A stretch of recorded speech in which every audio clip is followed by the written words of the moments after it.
Hello, everybody. We are live. This is happening. Super exciting. So, Anthony, how do you scale up? Team and leverage. So I have not done a lot of leverage. I don't like leveraging inside my business. So I'd be taking on debt, bringing on investors, etc. But team. So you've got a big mission for what you want to accomplish, right? You want to do big things. That's why you're here. That's why you're watching. It's why you subscribe to channels like this, right? You want to do big things. You can't do everything on your own. Some of the things you love doing, most of the things you're doing you probably don't like doing. And so it's identifying those things, hiring people to help you. But how do you do that? Great, Evan, a team. Okay, awesome. But I can't afford to bring on a team. Here's how you do it. You got to think about inside your big mission and big vision, what is the plan that you can do right now to start making money?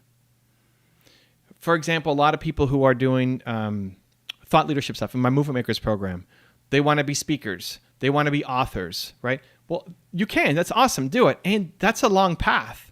You have to speak on a lot of stages before you get paid to speak. Your first deal as an author, you're not going to get paid very much to do. So you have to have a long time horizon before you start making money. And most people quit before they get there. So you have to, within your purpose, within your big vision, find a way to start making money. And in that world, it's coaching. So start coaching. You want to be a speaker? Awesome. Start by coaching. You can still speak. Great. But you start making money through coaching. So inside of your big picture of what you want to build, what's the path? What's one, if it's like a bicycle wheel, what's one spoke on there that can start making you money pretty quickly?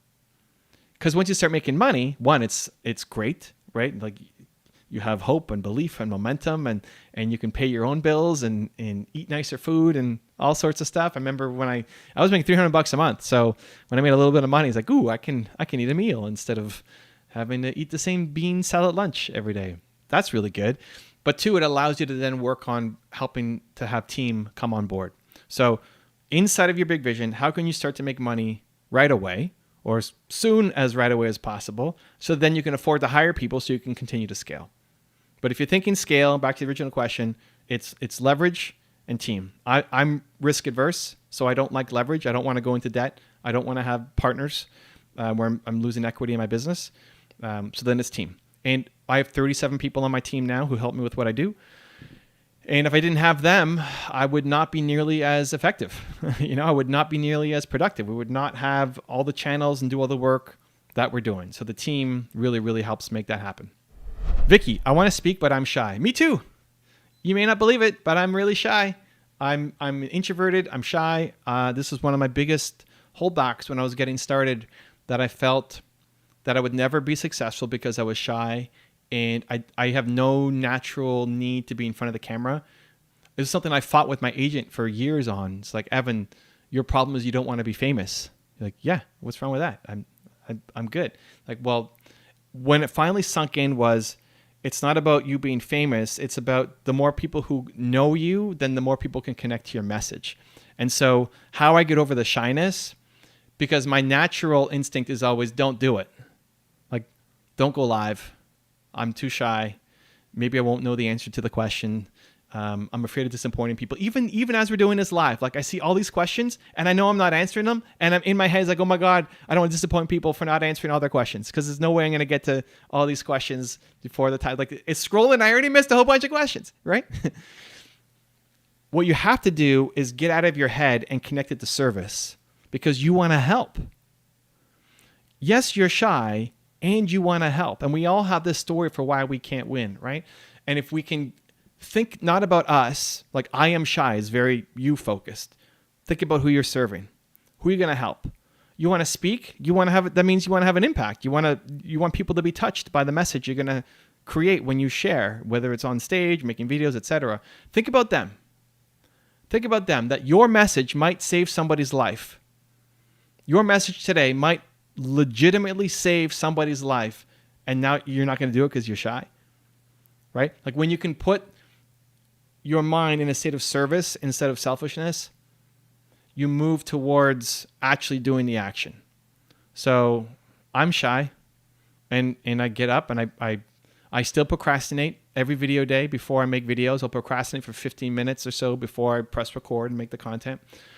and people don't believe me that I'm shy and introverted. Like if you saw me on an airplane, I would not talk to you. If I was sitting next to you on an airplane, I wouldn't talk to you. Not like be rude, but I don't like networking events. I hate answering questions of what do you do for a living. I hate small talk. Small talk is just the worst for me. And I actually think it's great. Like I think being shy I've learned to recognize it as an advantage for me because it makes me I'm a great listener. It makes me a lot more curious with people. I think it makes me a much better interviewer. I think it makes me a much better speaker because I care about the people in the audience as opposed to me having to be in the spotlight.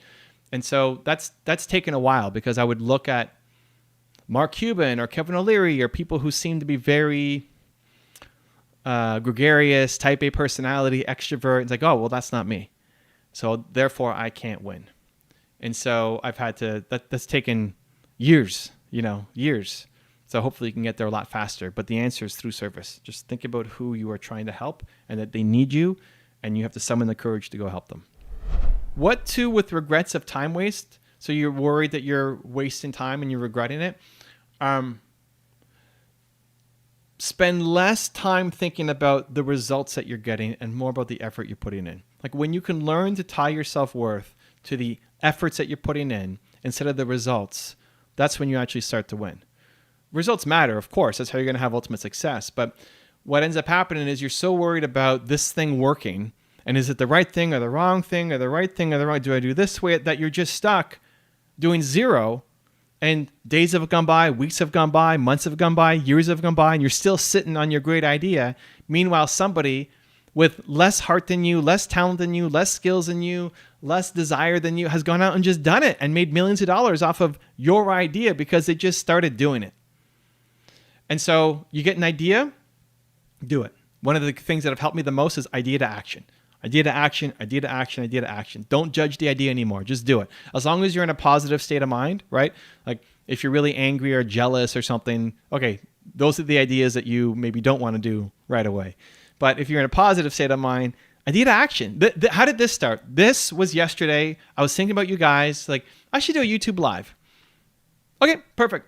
Let's go. Not overthinking it, not thinking about the setup or what software. Even now, like how do I bring the questions up on the screen? I don't know. We'll figure that out on the next one maybe. But I just went and did it because the idea came into my head. And so train yourself that you have great ideas. That great ideas flow through you. That the fact that it came through you means it's a great idea and you have to do something about it. And not doing something is selfish because you can serve people with those great ideas, right? If I overthought this, then we wouldn't be here together today with these amazing questions and having some fun here together, right? So as soon as you get an idea, go do something about it. Stop waiting, stop delaying, stop overthinking, stop telling yourself all the reasons why it's not going to win, and just do something and expect the start to suck. Expect your first version to be terrible. Amazing. That first terrible version gives you momentum, which is for most people the only thing that you're missing. Like you have the talent, you have the heart, you have the capabilities, you have the skills, you have the desire, you want to serve. The only thing that's missing for most of you is just momentum. There's just not enough stuff happening. It's start and stop and start and stop and start and stop. Stop stopping. Keep going and keep building the momentum. Jude says, love your videos. What kind of videos do you have in store for us? So my videos are always a mix of, it's what I need. You know, like my videos I make because I need it right now and 19-year-old Evan needs it too. I'm a big believer that your purpose comes from your pain, that whatever you struggle the most with is what you want to help other people through. So I'm still making videos for 19-year-old Evan who doesn't believe in himself, who's starting his first business, who's struggling, who can't get things to go, who's working his face off and just getting zero results. And I'm always trying to find a new way to do it. You know, like I wish this live stream existed for 19-year-old Evan to watch and ask a question to. So there's some fun stuff in store. So always stay tuned.